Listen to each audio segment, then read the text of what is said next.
Right now, that Walmart store remains closed while police investigate. Wave News reporter Noelle Friel is live on the outer loop tonight to break down what happened. Yeah, John, Myra, behind me is the drive-through pharmacy where that woman was sitting when police say the armed suspect ran up to her and tried to carjack or potentially kidnap her. I'm going to step out of the way here so that we can get a better look for you. This is the van that she was apparently sitting in when this incident happened.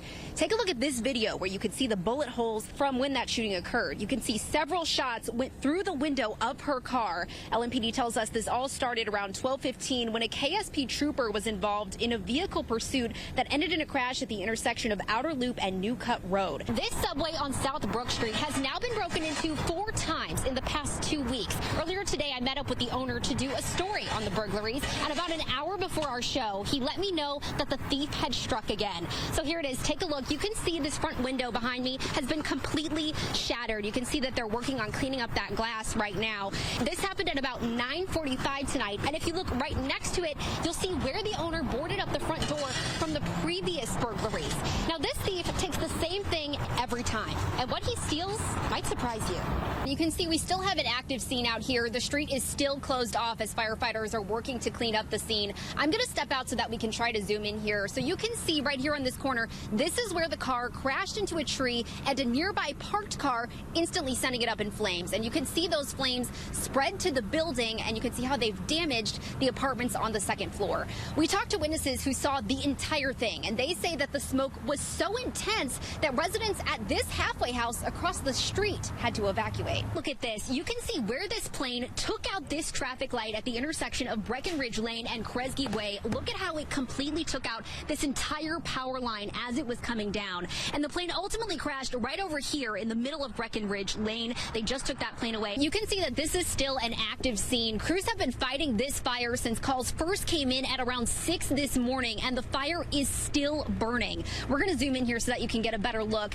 You can see where the smoke is still rising from the basement level of the home all these hours later. Yeah, that's right, John. You can hear the energy out here. Over 8,700 UAW members here at the Kentucky truck plant are now on strike in a surprise move after the union says negotiations with Ford have stalled. Yeah, Don, we're actually right now on Poplar Level Road near Eastern Parkway. Let me get you out to the roof camera so you can see what's happening. You can see somebody here got stuck in the snow, unfortunately. There was actually 2 people. One of them has been freed, but we're still trying to get this person some help, as you can see here. This massive tree collapsed in Carl Matter's backyard, just feet from his back porch. Miraculously, it fell away from his house. First it was coming toward the house, and then it blew this way.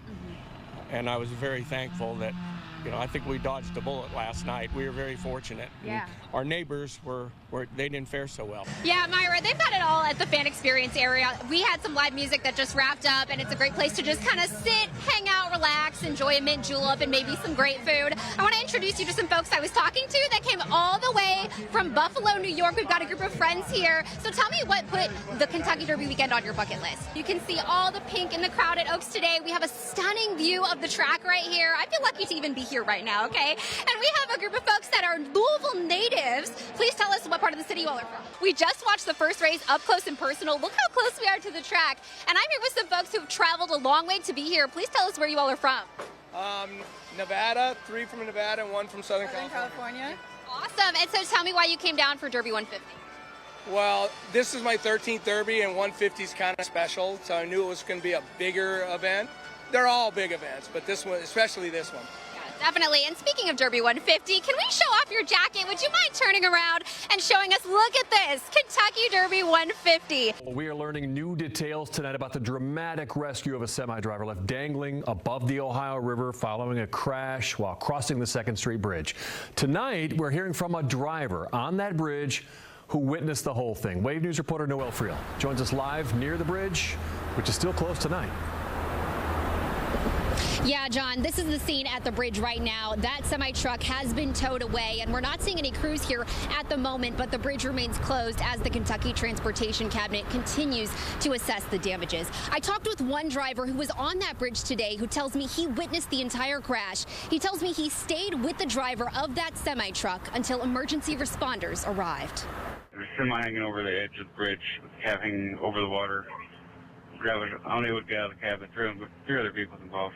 The dramatic rescue of a semi-truck driver caught on our cameras Friday afternoon. The cab of the Cisco truck dangled over the edge of the 2nd Street Bridge. A female driver trapped inside, just feet from plunging into the Ohio River. It's tremendously lucky that it didn't go over. Crews used a ladder to lower firefighter Bryce Cardin to the driver's side of the rig.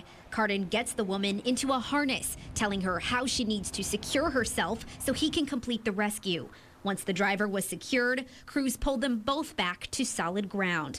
Louisville Fire completed the entire rescue within 40 minutes of arriving on scene. Thank God. That's what she kept saying, thank God. And I told her, I said, just take a deep breath, and then here's what I need you to do, because I needed her to assist in, moving certain ways to be able to get the harness on right. And once we did that, we got her free of the seatbelt, and she was on my system, so I knew that we were good from there. We just needed to bring her on up. Cardin, who has been with the department for 6 years, specializes in high-angle rescues. I was not nervous at all going over the edge because I knew that they had me on the top side. Once I reached her, she was super calm, collected, and helped me do what I needed to do to get her to safety, essentially. One of the drivers on the bridge when the crash happened was Phil Goller. He says it all started when a pickup truck was swerving through traffic. And then he passes the Mustang that was in front of us, and by the time he passes him, the traffic was stopped in front of us, and he smashed right into them people. And I was like, I see all that, but then his truck went head on into the semi. That's when he says the semi lost control and went through the guardrail. Goller hopped out of his car and yelled down to the driver. He stayed with her until emergency crews cleared the scene. Constantly asking, how much longer, how much of my trailer is holding and is hanging off of the bridge, and didn't really want to tell her, but I told her the truth. I mean, I was like, it's over halfway. You're hanging over half, your trailer's hanging halfway off. I said, do you have a full load on? She's like, yes.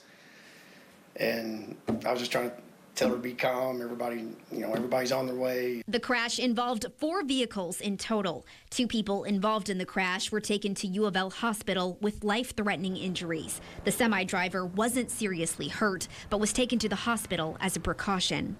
Phil says he feels lucky to have walked away unharmed. I hated leaving her after talking to her like that, and it's hard not to get choked up sitting there thinking about her sitting down there. And Phil tells me that he watched the rescue later on TV, and he described it as incredible. Again, the bridge will stay closed until the Kentucky Transportation Cabinet can assess all of the damages and determine what repairs are needed. Reporting live, Noelle Friel, Wave News. Well, the couple who found what police believe is the body of Couch says it was decomposing and looking to be found by animals. This video shows us the moment the couple found the body. State police said they were confident the body is Couch based on the items that were found with it. Wave News reporter Noelle Friel joins us now live from Laurel County with the very latest from investigators as the search comes to a close. The Commissioner of Kentucky State Police and the Laurel County Sheriff say the community of London can now rest easy now that the search for Couch is finally over. Well, it's not the justice that the victims of this shooting or law enforcement may have hoped for. After an exhausting search, this community can now breathe a sigh of relief. An 11-day search involving hundreds of officers now at an end. Oh, my Lanta, you found him? He's deteriorated! Oh, my Lanta! This video, which was live streamed on YouTube, shows the moments Fred and Sheila McCoy found the body in a wooded area near exit 49 off of I-75 where the shooting happened. I can't even smell, but all of a sudden I could smell it. It was that strong. And we started looking around and horning in. She would go one way and say it's stronger here. Finally, she said it's over in here. And I topped up a little knob, and when I did, he's laying over against the bank. Decomposed. Kentucky State Police Commissioner Colonel Philip Burnett says troopers were already searching the same area and were alerted by the McCoys shortly after. Investigators say they can't confirm he died by suicide until an autopsy is performed, but said a weapon was found near the body. Laurel County Sheriff John Root saying with Couch's death, we may never know what possessed him to start shooting at cars on a busy interstate. We would have had him live. We could have asked him what his intentions was. We could have put him through the courts. Prosecutors could have prosecuted him, and he'd paid for what he'd done. I don't think nobody on this stage wished that we would have found him in the condition that we found him. and looking forward to normalcy for the surrounding communities who no longer have to live in fear. We've had school cancellations, we've had church cancellations, people's been in fear. That's not the normal here in Marl County. So now that this has been discovered, I hope that our county can get back to what's normal. The McCoys will receive $15,000 from Laurel County Crime Stoppers and $10,000 from a private donor. The Laurel County Sheriff sang a prayer tonight not only for the 5 victims injured in this shooting, but also for the family of Joseph Couch, who he says have been cooperative throughout the investigation. Reporting live, Noelle Friel, Wave News.